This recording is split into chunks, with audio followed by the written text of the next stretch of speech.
She was on my driveway screaming, "Get off my property before I call the cops," while I stood there with a freshly recorded deed in my pocket and $500,000 in title insurance backing me up. Legally, it was airtight. Practically, it was about to get ugly. Before I dive in, tell me in the comments where you're watching from and whether you've ever dealt with a neighbor boundary dispute or a property rights fight. If you like true property stories with real stakes, subscribe. This one goes from a county tax auction to a quiet title action, criminal charges, and eventually a historic preservation win. I'm Ethan Caldwell. In early 2024, I bought a 120-year-old farmhouse through a county tax foreclosure auction, 4.2 acres just outside any HOA jurisdiction, so I could restore it without someone telling me what color my fence could be. The Thornton farmstead, built in 1904, was worn down but solid. Original oak floors, a wraparound porch, a 1920s post and beam stable. I did everything right. Abstract Solutions ran a 140-page chain of title. The county plat map matched a modern GPS boundary survey within 5 centimeters. I bought $500,000 in title insurance. The deed, parcel CC 190418, was recorded in my name. In short, I followed the book. On a warm day in May, I had a licensed surveying crew staking the corners, heavy orange markers with reflective tape, when a white Lexus SUV flew down the gravel lane and braked hard. The driver, mid-40s, highlighted blonde hair, designer sunglasses, yoga pants, and a Heritage Preservation Coalition shirt, stepped out with the kind of scowl that could curdle milk. Her husband climbed out the other side, jaw set, a crowbar in his hand. She didn't introduce herself. She started yelling. The western 1.3 acres weren't mine, she said. They belonged to the community, her family, anyone but me. Her phone was rolling. Her voice had that practiced cadence people use when they're narrating for social media. I asked her name. "Brenda Sutton," she snapped. "Proof of ownership?" She didn't answer. Instead, I got a speech about how her family had maintained the land since 1995, built a community garden, brought local kids twice a year for nature walks. She called it tradition and heritage. She called me a greedy outsider. I told her I'd purchased the property at a public tax auction, the deed was recorded, and the boundaries were not in dispute. She scoffed and said paperwork didn't matter when people have loved a place for decades.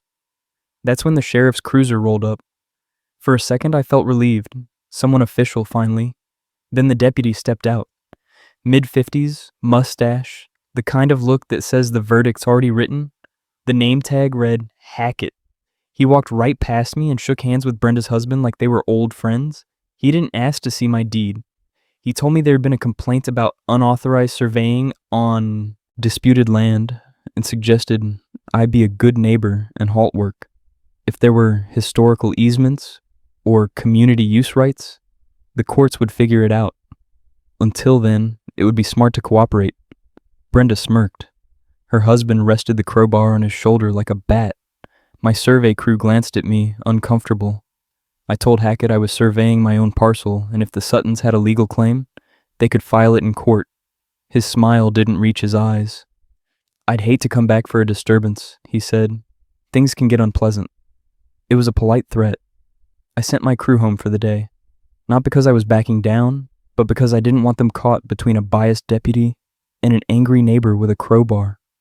As the dust settled, I knew this wasn't a misunderstanding. It was a campaign. I'd bought the farmhouse because I'm a civil engineer turned early retiree who wanted a project worth caring about.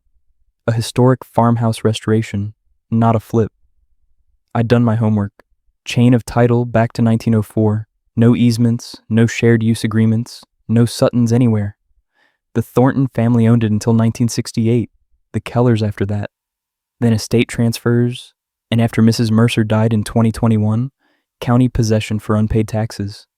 I bid $127,500. The gavel fell. It was mine, but in a small town, paperwork isn't the only currency. A week after that driveway standoff, a letter arrived on Heritage Preservation Coalition letterhead, signed by Brenda Sutton as executive director. It was a cease and desist full of cut and paste legalese claiming adverse possession since 1995, and a prescriptive easement based on community use. She demanded I stop all surveying and renovations. I forwarded it to Rebecca Hayes, the real estate attorney I'd consulted before the auction. Her response was blunt. In our state, adverse possession requires 20 years of continuous exclusive use and payment of property taxes on the land during the time. The Suttons had paid taxes only on their own 2.1 acre parcel, CC 1987042. No taxes, no adverse possession. A prescriptive easement wouldn't give them ownership and also required clear, continuous use, something they'd have to prove. The bad news? People with friends and Facebook followings can drag even baseless claims out for months. Rebecca told me to document everything, order a county-recorded boundary survey, and prepare for escalation. 2 days later, Deputy Hackett called again, then arrived uninvited to deliver another sermon about optics. Sometimes being legally right isn't the same as being smart about it, he said. It sounded like wisdom. It wasn't. It was pressure. As he turned to leave, I started recording. He saw, bristled, then muttered, "Suit yourself." I saved the audio 3 times, labeled it insurance, and realized the Suttons weren't just neighbors. They had cover. Then the social media machine kicked in. A post on a community group with 8,000 members accused me of being a developer who bought a beloved community treasure at a shady auction and planned to bulldoze it. The photo was cropped to make me look like I was yelling. The comments were a wildfire. Greedy outsider. Bribed the county. Destroying heritage. A handful of people asked for documentation. They were drowned out. I wanted to unload my deed, title insurance, chain of title, and tax records in the comments. Rebecca told me to hang back, keep quiet, gather evidence, and let Brenda overplay her hand. 4 days later, Brenda held an emergency community meeting at the public library. 60 people crammed into a room meant for 30. She had a slideshow of the farmhouse, the meadow, the garden beds, stories, not records, and a fundraising total of $15,000 for her coalition. The applause was loud. Then it was my turn. I introduced myself, laid out the documented chain of ownership since 1904, showed the recorded deed, title insurance, the plat map, and tax records proving the Suttons had never paid a cent on my parcel. I explained I was restoring the farmhouse to preserve it, not bulldoze it, and invited anyone with actual proof of ownership to bring it to court. The room shifted. Someone asked Brenda for documentation. She talked about moral responsibility and tradition. Someone else asked why they hadn't bid at the public auction. She claimed they didn't know about it despite weeks of public notice. The meeting ended without resolution, but the spell was cracked. People were less certain. While Brenda was posting daily updates about the fight to save our farmstead, I started walking the ground. The so-called community garden, 8 rotting raised beds, compacted gray soil, no irrigation, no recent tool marks. Nothing had grown there in years. Utilities? Power was shut off in 2021, water in 2019. No way anyone had been actively maintaining a preserve. Mr. Grayson, who runs the hardware store on the main road, let me review his security camera footage facing the turnoff to my lane. In 6 months, the white Lexus appeared twice, paused at the entrance, then drove off. This wasn't stewardship, it was drive-by filming. I dug deeper. A 2017 big box receipt under B. Sutton showed lumber, potting soil, and landscape fabric delivered to the farmhouse. 4 years before Mrs. Mercer died. No permission. Trespass dressed up as care. Then I checked the old iron survey pins. 3 had been moved 2 to 4 meters, just enough to create a false line that helped the Suttons. The disturbed soil still showed shovel impressions. That's a felony in some states, tampering with survey monuments.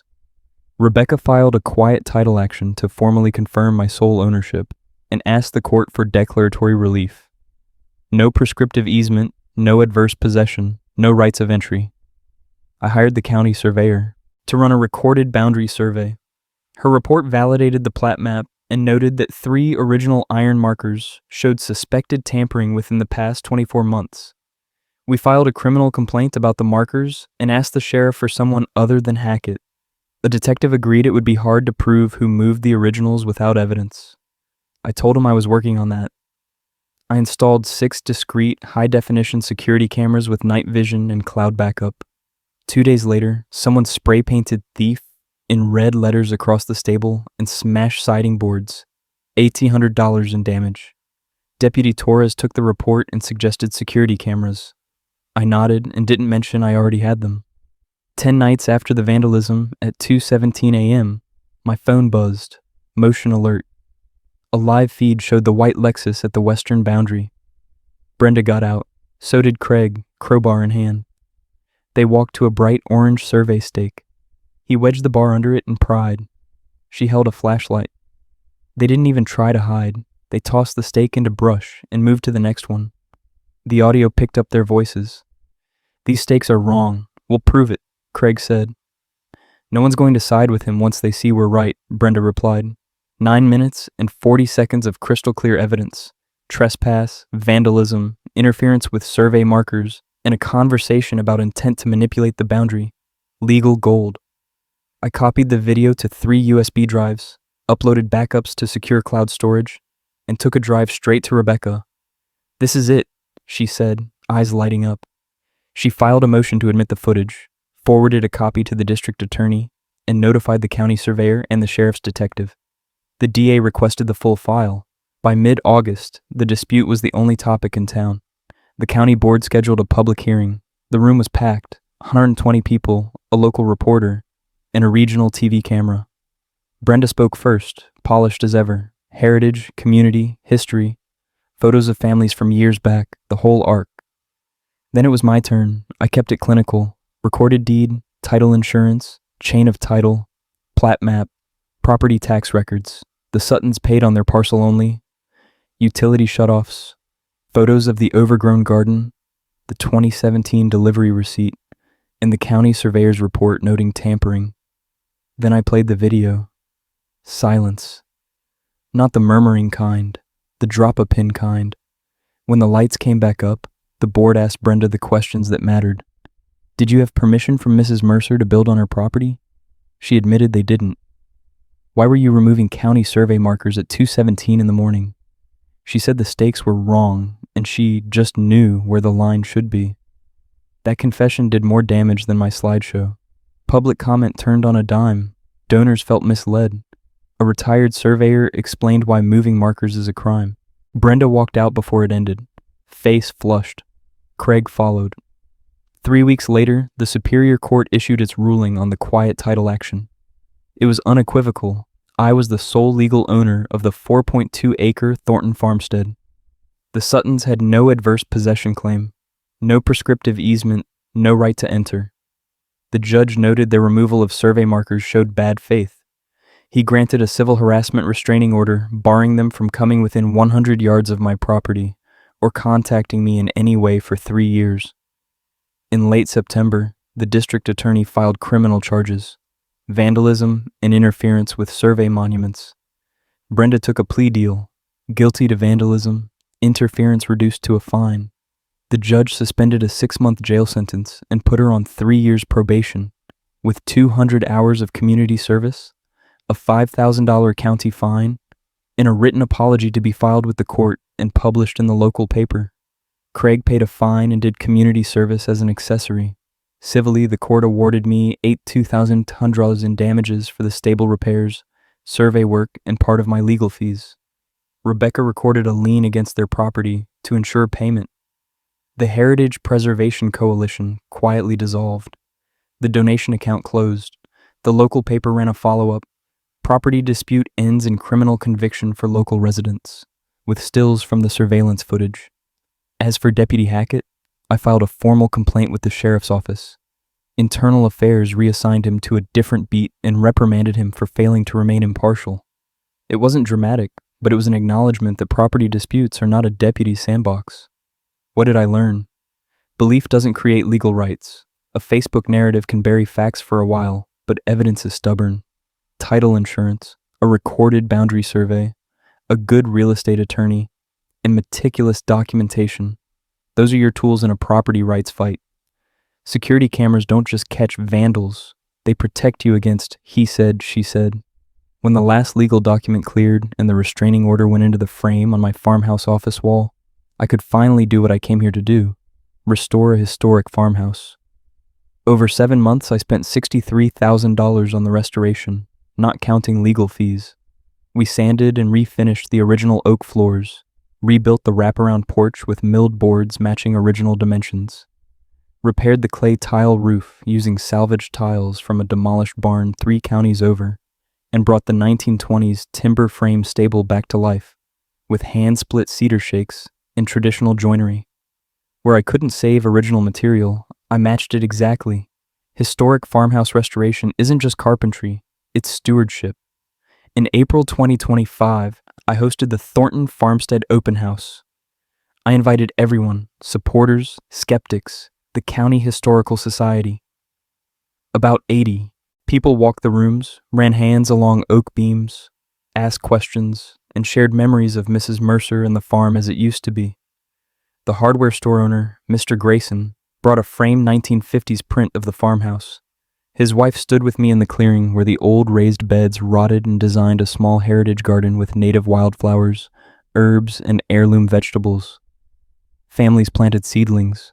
A retired landscaper taught me how to build a simple irrigation system using reclaimed pipe. Even a few people who had backed Brenda showed up to help. That's what real community stewardship looks like. Permission asked, boundaries respected, work shared without strings attached. I wrote a long blog post about the experience: how to protect your property rights after a tax foreclosure auction, why title insurance is non-negotiable, how a quiet title action works, what adverse possession actually requires, why a recorded boundary survey matters, and why installing security cameras early can save you from heartache. People from across the country wrote back with their own boundary disputes, prescriptive easement scares, and inherited land nightmares. I answered as many as I could, because knowledge is cheaper than litigation and a lot less exhausting. In May 2025, I applied to add the Thornton Farmstead to the county's local historic register. The Historical Society supported the application. 3 months later, it was approved. That designation protects the farmhouse from demolition and insensitive changes, and opens doors to preservation grants and tax incentives. More than that, it means when I'm gone, the next caretaker can't casually erase 120 years of history. I started a monthly workshop series, free, open to everyone, on timber framing and joinery, organic gardening with heirloom seeds, and old house repair. The stable became a classroom. 12 people showed up the first month, 20 the next. Soon there were requests for stonemasonry, natural fiber spinning, even blacksmithing. People came to learn, but they stayed to talk and to help. A small volunteer group formed to mow the meadow, repair fence rails, and clean gutters. No one demanded ownership. They contributed because they cared. On a late May evening, I sat on the restored porch with a cup of coffee and watched sunset light slip through those massive oak trees. I thought about Eleanor Thornton, a widowed 30-something who filed the original homestead claim in 1904, raised 3 children here, and held on through the Great Depression and 2 world wars. I thought about the Kellers who added the stable, and about Mrs. Mercer, who watched the place crumble in her last years because she didn't have the strength to keep it up. I thought about how close this farmhouse came to being lost, to neglect, to a bulldozer, or to a neighbor who mistook sentiment for deed. And I understood something I hadn't at the auction. You don't really own a place like this. You hold it for a while. You repair it, protect it, and pass it forward. If you ever find yourself in my shoes, someone tries to claim what's legally yours, they weaponize social media, they bring a friendly deputy to lean on you, don't back down. Document everything. Hire a real estate attorney. Order a recorded boundary survey. Get title insurance if you haven't already. Install security cameras. File a quiet title lawsuit if you must. Trust the legal system even when it's slow and maddening. Property rights exist for a reason, and persistence pays off. The Thornton Farmstead isn't mine in the permanent sense. It belongs to the past that built it and the future that will need it. I'm just the person who happened to be here when it needed saving. I'm glad I fought, even when it cost me time, money, and peace of mind. Some things are worth that price because they connect us to the people who came before and the ones who will come after. If you made it this far, thanks for sticking with me. Drop a comment. Have you ever battled a boundary dispute, an adverse possession claim? Or a neighbor trying to rewrite a deed with feelings? How did you handle it? I'd love to hear your story. Share this with someone who cares about historic preservation or is staring down a property dispute. And don't forget to subscribe. There's more to come from a farmhouse that survived a century and now has a community to match.